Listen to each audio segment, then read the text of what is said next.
만약 여러분이 지금 내가 퇴사를 하고 7일 내내 글을 쓰면 더 좋은 글을 쓸 수 있을 거야 라고 생각을 하신다면 꼭 그렇지만은 않을 수도 있습니다. 안녕하세요, 유수진입니다. 저는 현재 직장인으로서는 경력이 한 10년 정도 되고 있고 작가로서는 경력이 한 8년 정도 되고 있습니다. 즉 작가와 직장인을 병행을 약 8년간 했다는 뜻인데요. 회사에 다니면서 브런치 구독자 상위 1% 작가가 되었고 또 3권의 책을 출간했고 각종 강의나 다양한 매체에 기고를 하기도 했습니다. 직장 생활을 하면서 작가를 병행하는 게 힘들지 않냐는 질문을 정말 많이 들었었는데요. 저는 그때마다 똑같은 답변을 드렸습니다.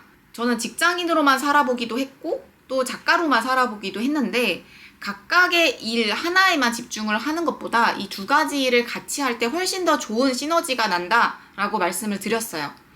제가 직장인으로서 지금까지 좋은 성과를 만들면서 커리어 점프를 할 수 있었던 것도 이제 주말에 열심히 글을 쓰면서 작가 생활을 병행한 덕분이었고 또 작가로서 다양한 활동을 할 수 있었던 것도 어떻게 보면 직장 생활을 병행한 덕분이었거든요. 그래서 오늘은 직장인이 작가를 병행하면 무엇이 좋은지 5가지로 정리를 해보려고 합니다. 첫 번째, 글감이 떨어지지 않는다입니다. 처음에는 우리가 쓸 이야기가 참 많은데 글을 계속 쓰다 보면은 글감의 한계가 느껴질 때가 있어요. 그런데 저는 직장 생활을 하면서 일을 통해 배우고 경험한 것들을 글을 쓰다 보니까 글감이 떨어질 걱정을 해본 적이 단 한 번도 없었던 것 같아요. 사실 직장 생활을 하는 분들이라면 다들 아시겠지만 하루하루가 전쟁이기도 하고 눈물바다이기도 하고 감동의 물결이기도 하잖아요. 특히 회사에 다니다 보면 힘든 일도 정말 많이 생기고는 하는데 그때마다 우리가 그냥 힘들고 마는 것이 아니라 그거를 글로 풀어내면은 사람들에게 많은 공감을 얻을 수 있는 에세이가 될 수 있습니다. 저 역시도 브런치의 회사 생활에 대한 이야기를 써서 많은 독자분들의 공감을 얻을 수 있었고 그 글들을 모아서 책 출간까지도 할 수 있었어요. 따라서 여러분들이 회사에 다니고 계신다면 이미 작가로서 충분한 글감을 마련할 수 있다는 뜻과 같습니다. 둘째, 안정적인 수입을 기반으로 창의력을 발휘할 수 있습니다. 제가 작가로만 활동을 한 적도 있다고 말씀을 드렸었는데요. 하루 9시간 넘게 회사에 있지 않고 오로지 내 하루를 글을 쓰는 데에만 쓸 수 있다면 더 많은 글과 더 좋은 글을 쓸 수 있을 거라고 생각을 했었어요. 그런데 그렇지 않았습니다. 일단 매일 출근을 하는 게 아니라면 규칙적인 생활을 하는 게 무척 어렵고요. 그보다 더 큰 리스크는 바로 안정적인 수입이 없다는 것이었어요. 매달 꼬박꼬박 들어오는 월급이 있을 때에는 주말에 제가 글을 쓸 때에도 사실 큰 불안감 없이 글을 쓰는 데에만 집중을 할 수 있었거든요. 그런데 안정적인 수입이 없어지니까 불안감이 심해지고 창의력을 발산하기가 더 어려워지더라고요. 만약 여러분이 지금 내가 퇴사를 하고 7일 내내 글을 쓰면 더 좋은 글을 쓸 수 있을 거야 라고 생각을 하신다면 꼭 그렇지만은 않을 수도 있습니다. 오히려 평일에 열심히 회사에서 일을 하고 주말에 글을 쓰는 시간으로 마련을 하시는 게 훨씬 더 좋은 글을 쓰는 환경이 될 수 있습니다. 셋째, 면접을 볼 때 작가 경력이 플러스 요인이 될 수 있습니다. 저는 여러 번 이직을 한 경험이 있는데요. 이직 면접을 볼 때마다 많은 면접관 분들께서 저의 이전 회사 경력들도 궁금해 하셨지만 제 작가 경력도 많이들 궁금해 해주시더라고요.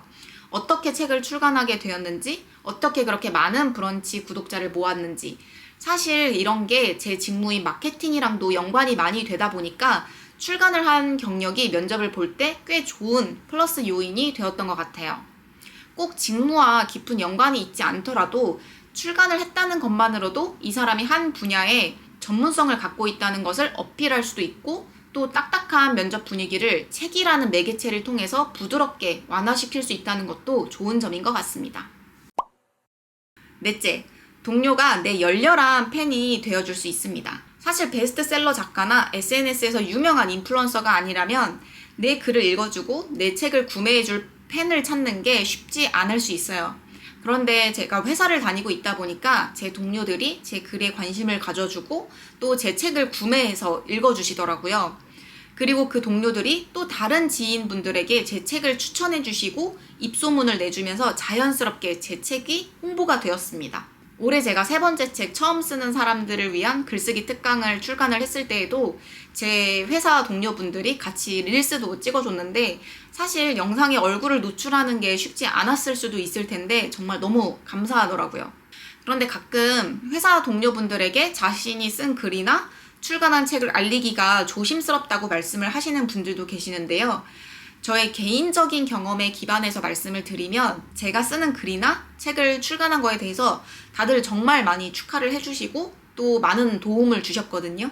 그래서 회사에 다님으로써 여러분들이 활용하실 수 있는 것들은 최대한 잘 활용하셨으면 좋겠고 또 그 감사한 마음을 잘 전달할 수 있으면 좋을 것 같습니다.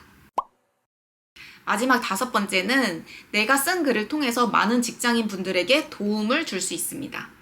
제가 강의를 할 때나 제가 쓴 글에 댓글을 통해서 많이들 질문을 해주시는 것 중에 하나가 제 인생이나 경험은 그리 특별하지 않아서 사람들이 안 읽어줄 것 같아요 라는 것이었어요. 나한테는 특별하지 않을 수 있지만 누군가에게는 그게 어마어마한 인사이트가 될 수 있다는 거를 제가 무수히 많은 글을 쓰면서 깨달았어요. 예를 들어서 제가 30이 되어서 엄마와 싸운 이야기를 글로 쓴 적이 있어요. 그런데 사실 이게 너무 철없어 보이기도 하고 이런 글을 누가 좋아할까 싶었는데 많은 분들이 댓글을 통해서 저도 다 컸는데 엄마랑 싸웠어요. 오늘도 싸웠는데 너무 후회되고 오늘 집에 돌아가면 엄마한테 더 잘해드려야겠어요. 이런 댓글을 달아주시는 거를 보면서 어쩌면 사람들은 가장 일반적이고 평범한 이야기에 더 마음이 움직이는 게 아닐까 하는 좀 생각이 들었습니다. 따라서 직장 생활을 하면서 아주 작고 사소하더라도 여러분들이 경험을 통해 배우고 느끼신 것들을 공유를 해주시면은 아마 수많은 신입사원분들이나 이제 막 사회에 나온 인턴분들에게 많은 도움을 줄 수 있지 않을까 생각합니다.